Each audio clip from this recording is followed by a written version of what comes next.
की Barack Obama जेव्हा white हाऊसमध्ये होते बरं तेव्हा त्या आणि मिशेल एका ठिकाणी KFC मध्ये जेवायला गेले. बरं तर त्यांना सर्व करायला त्यांचीच मुलगी आली. ओ ओके हे तर ती आपल्या त्यावेळेला तिथं वेट्रेस म्हणून काम करत होती. कार्यानुभव घ्यायला तुम्ही कुठलंही काम हलकं नाही. हलकं नाही ओके हे दुर्दैवाने आपल्या भारतीय संस्कृतीमध्ये हे विद्यार्थ्यांना पटलं पाहिजे बरोबर. की आजकाल तरुण पिढी खूप स्मार्ट आहे, टेक्नो सॅव्ही आहे. हम्म. ते इंटरनेटवर जाऊन काय त्यांना हवं ते बघतात बरोबर आणि ते आता शिक्षकांना रेट करतात की हा माणूस कितपत तयारीचा आहे त्यांना पहिल्या दिवशी कळतं. जर्मनी आणि अमेरिकेत कसं असतं, अमेरिकेत तर मी बघितलं की वय वर्ष 16 झाली हम्म. की पालक संपतात, आमची जबाबदारी संपली. बरोबर आता ते आपल्या पुण्यात एक टर्म आहे TTMM म्हणून, तुझं तू माझं माझं मी. मी. तर ते पालक अगदी सिंपल मॉडेल की तुम्हाला शिकायचं असेल तर आता तुझं तू बघ.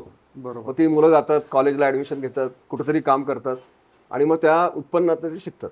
ओके ह्याच्यावर एक मोठा किस्सा आहे की बराक ओबामा जेव्हा व्हाईट हाऊसमध्ये होते बरं तेव्हा त्या आणि मिशेल एका ठिकाणी KFC मध्ये जेवायला गेले. बरं तर त्यांना सर्व करायला त्यांचीच मुलगी आली. ओ ओके हे ती आपल्या त्यावेळेला तिथं वेट्रेस म्हणून काम करत होती. तर हे एक महत्वाचं आहे की तिथं कोण माणूस काय शिकत असतो याला महत्व नाही. बरं तो कार्यानुभव घ्यायला तुम्ही कुठलंही काम हलकं नाही. हलकं नाही ओके हे दुर्दैवाने आपल्या भारतीय संस्कृतीमध्ये हे विद्यार्थ्यांना पटलं पाहिजे. बरोबर एक आता मला विचार, तुम्ही आता एज्युकेशनशी संदर्भात आहात. आता AI अनेक कॉलेजेसमध्ये शिकवतात, पण AI अजून अमेरिकेत त्याच्यावर संशोधन सुरू आहे, चीनमध्ये काहीतरी सुरू आहे. आपल्या प्राध्यापक लोकांना AI माहिती असतं का?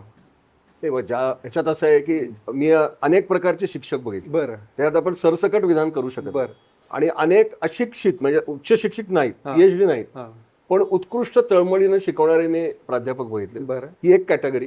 दुसरी म्हणजे उच्च शिक्षित पण त्याला येत काहीच नाही, बरं म्हणजे फक्त बुकिश नॉलेज. बरं म्हणजे मला एक प्राध्यापक म्हणाला की मी गेले 25 वर्ष एकच शिकवतो. बरोबर मग मी त्याला म्हटलं AI ने तुझी नोकरी नक्की जाईल. बरोबर ओके तर तुम्ही स्वतः पण अपग्रेड केलं पाहिजे आणि जे तुम्ही मागच्या वर्षी शिकवलं हो तेच तुम्ही परत या वर्षी शिकवलं तर ते मी तर म्हणतो की मी तुम्हाला 0 मार्क देईन. ओके कारण जग बदललं ना. हे काही बेसिक्स ठीक आहेत, बरं पण जर तुम्ही तंत्रज्ञान शिकवत असाल तर तुम्हाला काळानुरूप बदलायलाच पाहिजे. ओके आणि यासाठी तुम्ही सरकारी नियम आणि विद्यापीठ नियम करतील याची वाट कशाला बघता?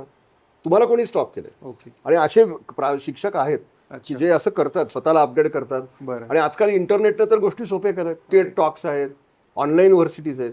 आता किती शिक्षक आहेत ते स्वतःला उड्यासिटी किंवा कोर्सेराला जाऊन स्वतः कोर्सेस करतात. माझं म्हणणं काय आहे की विद्यार्थ्यांना जर तुम्हाला शिकवायचं असेल तर तुम्ही त्यांच्या एक पाऊल पुढे असलं पाहिजे. ओके तुम्ही जर त्यांच्या 5 पाऊल मागं असाल तर विद्यार्थी तुम्हाला चांगलं मांडणार नाही. ओके आणि त्या बाबतीत तुम्ही लक्षात घ्या की आजकाल तरुण पिढी खूप स्मार्ट आहे, टेक्नो सॅव्ही आहे.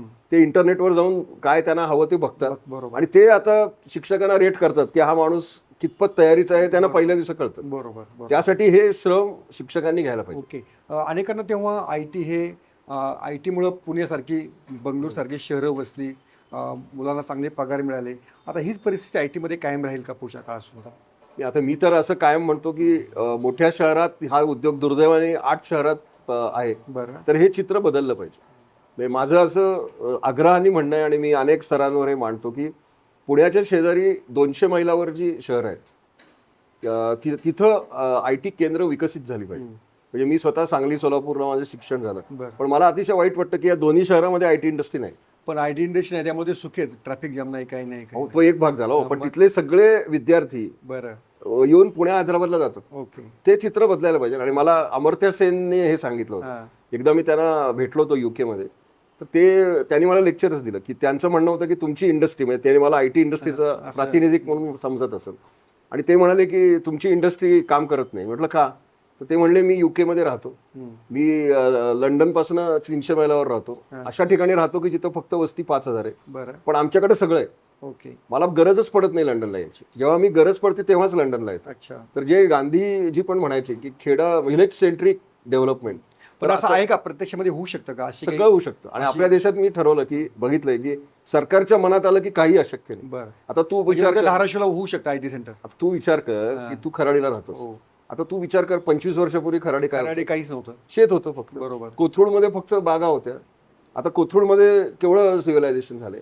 आपण सोलापूर आणि सांगलीमध्ये जर स्पेशल इकॉनॉमिक झोन विकसित केले आणि त्या बाबतीत अजून एक आहे, सतीश मगरचं मी इथं जाहीर कौतुक करतो. मगर पट्टा मॉडेल जे आहे बरोबर किंवा त्या भागामध्ये कसं आहे की सगळं एकत्रित आहे.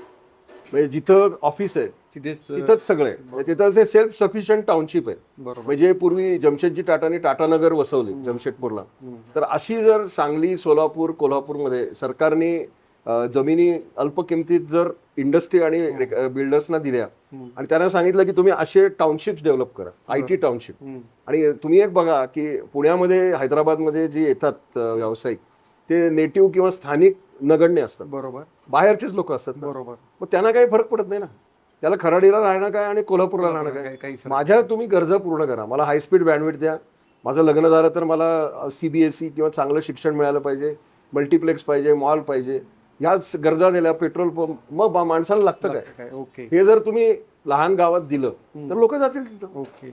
आणखीन एक याच्यामध्ये आहे की IT तसंच आकर्षित आहे का क्षेत्र तरुणांसाठी, हा एक माझा प्रश्न.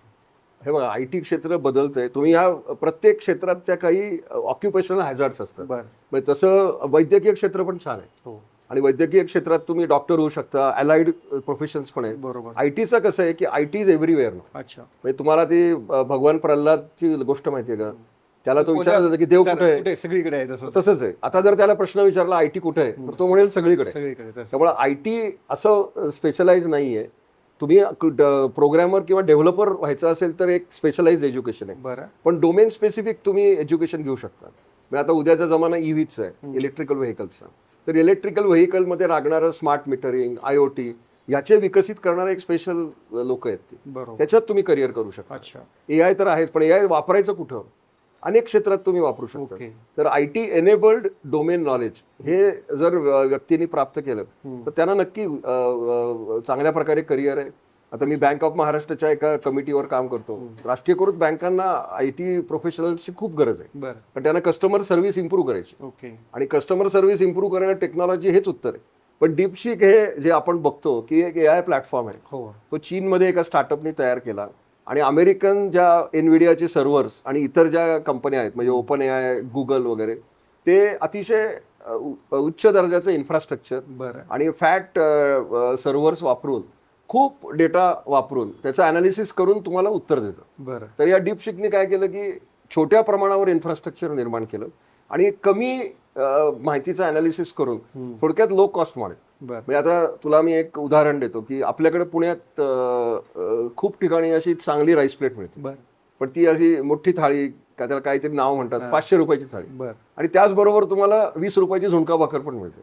आता 20 रुपयाच्या झुणका भाकरमध्ये तेवढं व्हरायटी नाही, पण माझी गरज पूर्ण होती ना.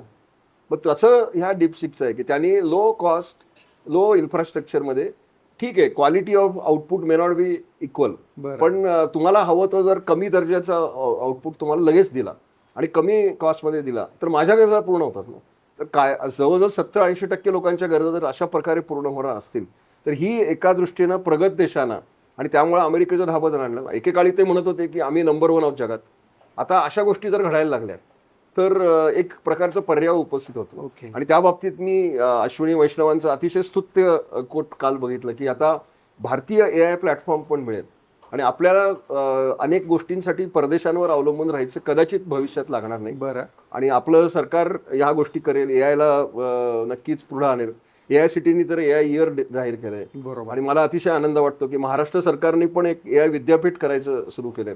त्यामुळं गोष्टी अतिशय वेगानं बदलत आहेत. बरं, फक्त याचा फायदा तळागाळात जाऊन विद्यार्थ्यांपर्यंत पोहोचला पाहिजे. ओके. आणि ह्याच्यासाठी उद्योग आणि शैक्षणिक भागीदारी हेच त्याच्यावर उत्तर आहे. उत्तर